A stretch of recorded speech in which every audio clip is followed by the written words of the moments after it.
안녕하십니까. 법과사회 강의 제4강을 시작하도록 하겠습니다. 우리는 지난 두 차례에 걸쳐서 법사회학의 패러다임에 대해서 공부해 보았죠.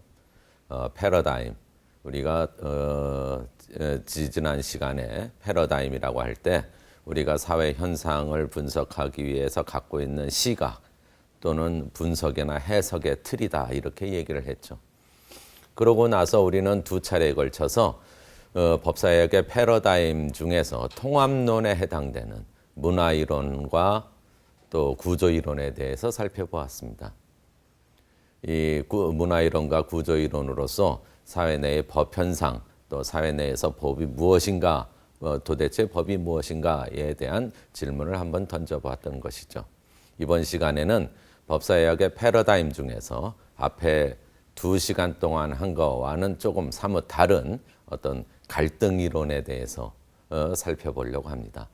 이번 시간에도 우리 교재의 공동집필자이신 동국대학교 김도현 교수님을 모시고 함께 강의를 진행하도록 하겠습니다. 김 교수님 안녕하십니까? 안녕하십니까?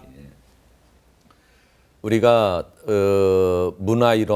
문화이론이라고 할 때는 사회 내의 법 현상을 분석함에 있어서 사람들의 어떤 행위 패턴, 그것이 축적된 어떤 관습, 또 그것을 통틀어서 어떤 문화라고 하는 측면에서 법을 바라보려는 그러한 이론이었고, 구조이론이라고 하는 것은 법이라고 하는 것이 직접적으로 어떤 사회 구조의 반영이거나 또는 사회 어떤 구조 내에서 그것에 조금 그거에 대해서 불의를 치거나 또는 저항하려고 할 때 그것을 조금 조화스럽게 하고 통합시키는 그런 어떤 기능을 하고 있는 메커니즘으로 바라보는 것이 구조이론이다 이렇게 봤던 것이죠.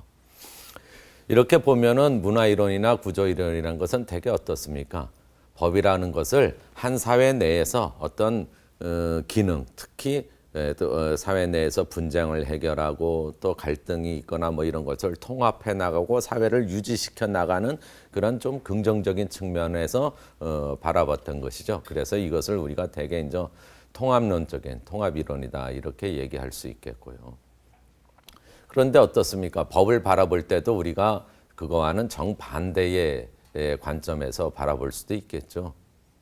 이른바 19세기 말부터 나왔던 여러 이론들, 그 중에서 이제 그 근대의 뭐 자본주의 또는 근대의 합리성 이것에 대해서 도전하려고 했던 이론들이 대개 그런 측면인 것인데요.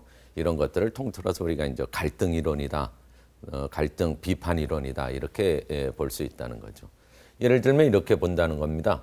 한 사회 내에서 법이라고 하는 거, 우리는 앞에 2시간 동안에 법이라고 하는 것은 사회 내에서 중요한 기능을 하고 통합의 어떤 역할을 하고 그러한 구조의 반영이다 이렇게 얘기했는데 이제는 좀 달리 한번 생각해 볼 수 있다는 거죠.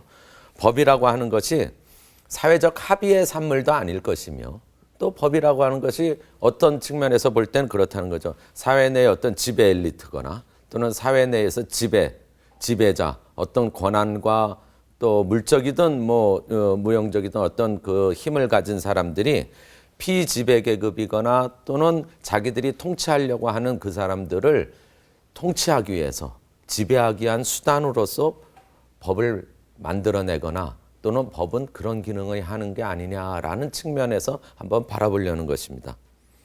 이것은 크게 보면은 여러분들이 잘 아시는 바와 같이 우리가 또 19세기 말부터 또 20세기 현실에서도 나타났던 그 마르크스와 관련되고 또 마르크스를 중심으로 퍼졌던 그 이후에 그 여러 이론들 또 현실의 여러 가지 그 대안들 이런 것들이 이것에 해당된다 이렇게 볼 수 있겠죠.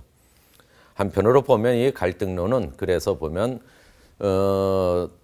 산업혁명과 또 근대 서구 사회의 주류의 방향에 대한 비판하는 입장을 취하고 있죠. 그래서 비판 이론이다 이렇게 칭할 수 있을 것입니다. 김 교수님, 우리가 지난 2시간에는 통합론적인 입장에서 그 문화이론과 구조이론을 가지고 이제 살펴봤다면 이번에는 좀 비판적인 이론 또는 사회 내에서 법의 기능이나 모습 발달이 어떤 그 갈등 또 그것의 어떤 문제점을 바라보면서 제기했던 이 갈등론을 이제 이번 시간에 살펴볼 건데요. 이 통합론하고 갈등론의 그 차이나 또 그 특징들을 좀 간단히 설명을 해 주시죠. 예. 우리가 지난 시간까지 구조이론 그리고 그전 시간에는 문화이론을 살펴봤었습니다. 뭐 크게 본다면 문화이론은 구조이론이 나중에 나온 구조이론이 그것을 포섭했다 이렇게 볼 수가 있는데, 그럼 이 구조이론이 가지고 있는 한계라고 할까요? 문제점이라고 할까? 이런 것을 잠깐 생각해 볼 필요가 있습니다.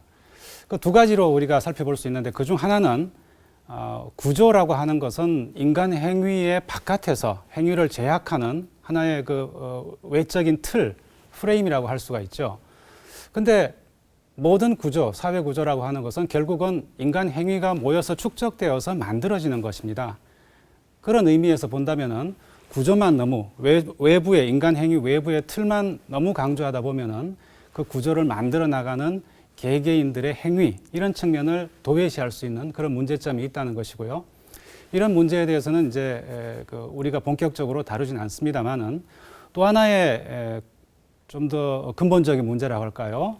또 하나의 큰 한계는 무엇이냐 하면은 사회 내에 존재하는 권력 관계, 지배와 피지배 관계, 가진 자와 없는 자 사이에 이런 권력 투쟁, 알력, 갈등, 이런 측면을 상당 부분 도외시하고 있는 그런 측면이 있다는 것이고, 갈등 이론은 바로 이 구조 이론의 두 번째 측면을 포착해 들어가서 좀 비판적인 관점을 합의해내는 그런 것으로 볼 수가 있겠습니다. 예, 감사합니다.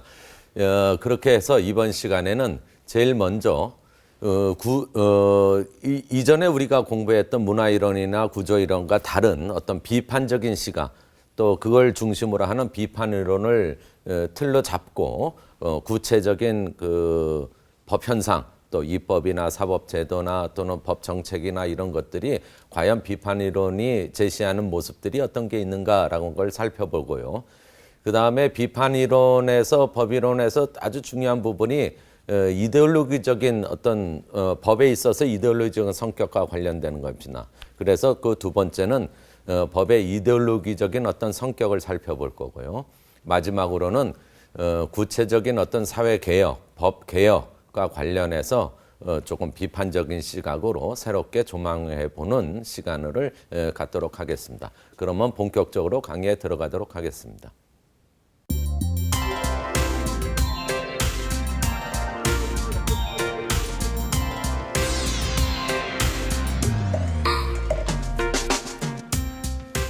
제일 먼저 우리는 법에 대한 것을 한번 생각을 달리해 보는 문제 제기부터 시작하려고 합니다.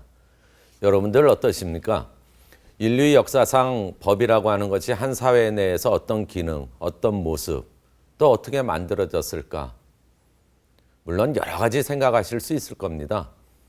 사람들이 필요에 의해서 또는 여러 합의에 의해서 모든 사람에게 권리와 모든 사람의 기본권을 보장해주는 그러한 의미로서의 법도 생각할 수 있겠지만, 또 한편으로 보면 법이라고 하는 것이 인류 역사상의 어떤 사회에서 지배자가 피지배자를 통제하기 위해서, 또는 가진 자가 더 갖기 위해서, 또는 가진 자가 갖지 못한 사람으로부터 자기 걸 뺏기지 않으려고, 그래서 통치나 지배의 수단으로 법을 만든 게 아닌가, 이런 생각도 할 수 있지 않겠습니까? 과연 여기서 우리는 다시 한번 법에 대한 근본적인 질문을 던지고 시작하겠다는 겁니다. 즉, 도대체 사회 내에서 법은 무엇일까? 법은 왜 발생됐을까? 또 사회 내에서 법의 기능은 어떤 모습일까? 이런 질문들을 한번 다시 던져보겠다는 것입니다.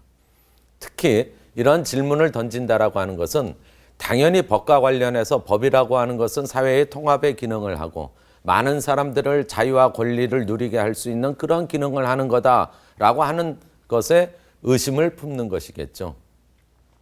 즉, 비판이론은 이러한 법의 사회 내에서 법의 어떤 갈등적인 부분, 또 안 그러면 어떤 우리가 확인하지 않고 무심코 받아들여 왔던 법은 좋은 것이고 통합이고 여론의 합의고, 그런 거 말고 법이 실제로는 법은 다른 모습을 띠고 있는 게 아니냐라고 하는 문제적입니다. 제일 먼저 우리 사례를 한번 들어보도록 하겠습니다. 이것은 18세기에 영국에 있었던 법과 관련된 사례입니다. 우리 교재에도 나오지만 블랙법과 관련되는 것입니다. 블랙법은 이렇게 되죠.